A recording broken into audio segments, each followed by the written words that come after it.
Bonjour à tous et bienvenue dans cette nouvelle vidéo. Aujourd'hui nous allons parler d'un exercice de bras. Il va s'agir du double curl alterné au pupitre. Alors c'est un exercice qui est plutôt difficile et que je conseillerais surtout à ceux qui ont un niveau intermédiaire à avancer. Alors si vous avez un niveau débutant, ça ne veut pas dire qu'il vous faut zapper cet exercice, pas du tout. Vous pouvez venir vous mesurer à l'exercice en question, mais gardez à l'esprit qu'il vous faut absolument, j'insiste là-dessus, prendre des poids que vous maîtrisez. Ne vous amusez pas sur ce type d'exercice à prendre des poids surdimensionnés juste pour épater la galerie ou pour flatter votre ego. Vous allez vous défoncer. D'accord? Vous allez très certainement finir avec des blessures. Et sur ce type d'exercice, sur le curl, le Larry Scott, généralement c'est des blessures au niveau des avant-bras et des inflammations au niveau des coudes. D'accord? Voilà, donc ça, faites très attention, mais c'est aussi valable pour tout le monde d'ailleurs, pas que pour les débutants. Voilà. Alors, cet exercice-là, ce double curl alterné au pupitre, est une très bonne alternative pour ceux qui ont des valgus de coude.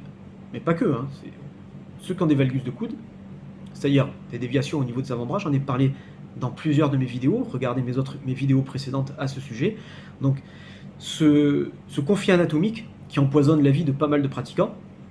Donc cet exercice est une très bonne alternative. Pourquoi? Parce que si vous avez des valgus de coude, des déviations au niveau des avant-bras, d'accord, et que vous vous amusez à faire du Larry Scott avec la barre plate ou la barre en Z, ben vous allez vous démonter les coudes et aussi les avant-bras. Et oui, puisque la barre plate en particulier, la barre en Z aussi, surtout si vous avez des valgus de coude prononcées, mais en particulier la barre plate, elle n'est pas adaptée à la plupart des pratiquants.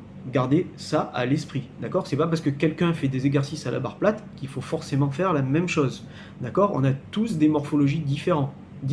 On a tous des morphologies différentes, et donc ces fameux valgus de coude viennent vous empoisonner la vie et votre entraînement si vous ne faites pas attention à ce que vous faites, d'accord? Donc les haltères, c'est plutôt une bonne chose pour vous.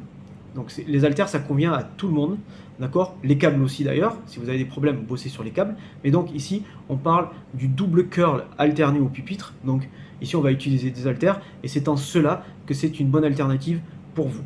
Je parle aussi, puisqu'on parle des conflits anatomiques, je vais parler aussi des gens qui sont plutôt grands de taille, donc des gens qui ont des longs bras, des bras qui sont longs. Faites attention, vous allez avoir aussi un petit peu de mal sur cet exercice.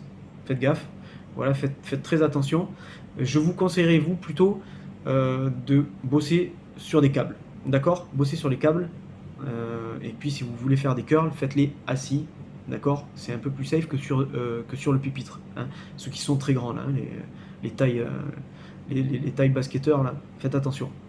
Donc, je reviens à cet exercice-là.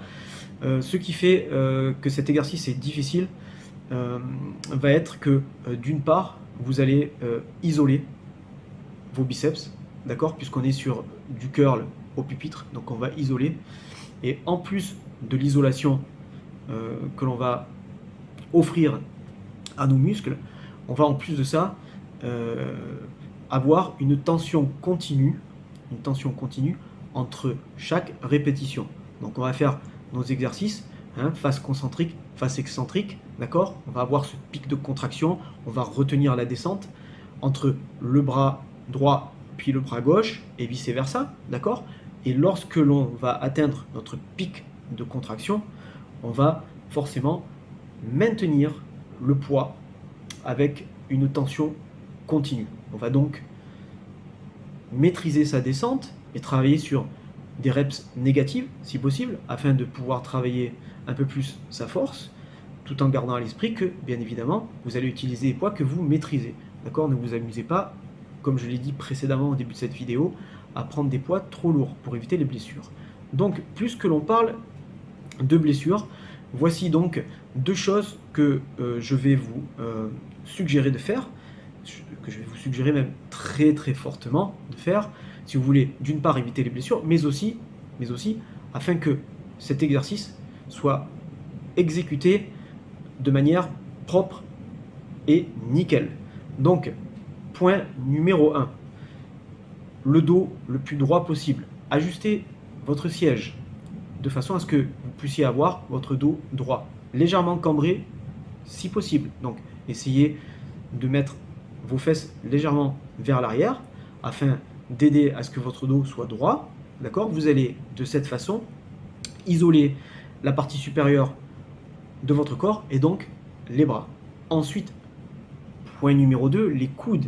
Il vous faut garder vos coudes collés au pupitre. Voilà, on voit beaucoup de pratiquants qui font du Larry Scott avec des haltères ou avec des barres plates ou barres en Z, peu importe, et qui s'amusent à décoller les coudes entre chaque répétition. Non, évitez ça.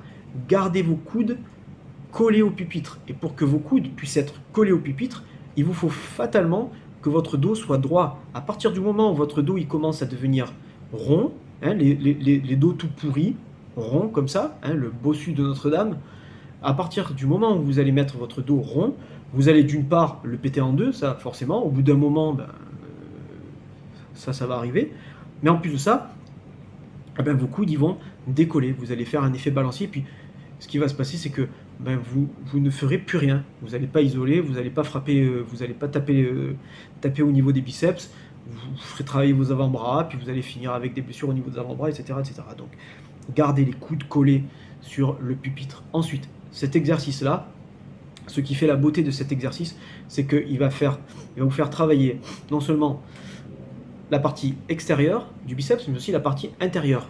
Les deux parties, intérieure et extérieure du biceps, d'accord? Et puis, si vous voulez frapper un petit peu sur la partie intérieure du biceps, vous mettez légèrement votre poignet vers l'extérieur et vous allez pouvoir le faire. Donc, d'accord? Alors, pour finir cette vidéo, donc cet exercice-là, je vous conseille de le faire en fin de session. C'est un exercice qui est difficile, comme je l'ai expliqué précédemment, c'est difficile, donc faites-le plutôt en fin de session.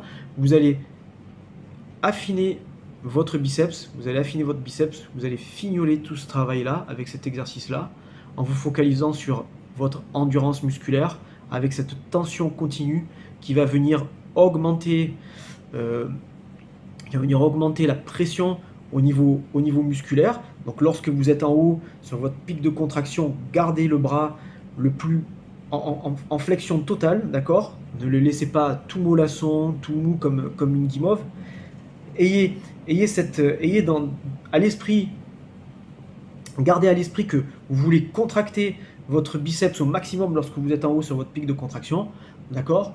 Voilà, avec cette tension continue, vous allez créer beaucoup plus de dommages au niveau du bras, au niveau musculaire, et ensuite avec la répétition de votre exercice en face concentrique et excentrique, avec cette répétition, vous allez donc multiplier les dommages pour obtenir un peu plus d'hypertrophie, puisque l'hypertrophie, c'est le dommage, elle va provenir des dommages que vous allez créer, que vous allez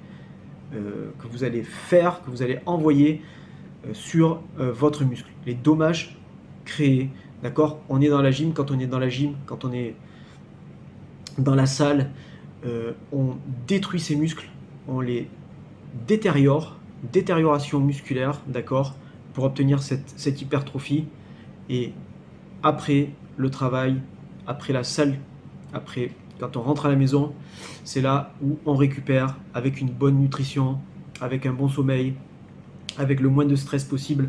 Ça, je sais que c'est difficile pour beaucoup, d'accord, hein, il y a toutes ces choses qui rentrent en jeu, hein, tout ce millefeuille, n'oubliez pas, d'accord. Voilà, donc ce sera tout pour cet exercice-là. Dites-moi en commentaire si vous l'avez essayé ou non, quels sont vos ressentis par rapport à cet exercice.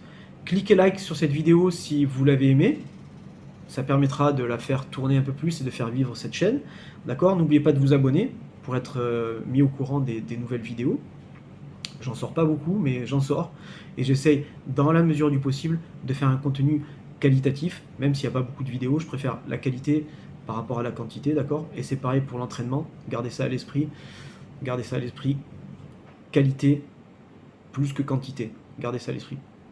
D'accord, voilà, ce sera tout pour cette vidéo. Je vous souhaite en tout cas un excellent entraînement et à très bientôt pour une nouvelle vidéo. N'hésitez pas à m'inonder de commentaires d'accord? Je vous apporterai toujours des réponses si vous avez des questions. Au revoir et à bientôt.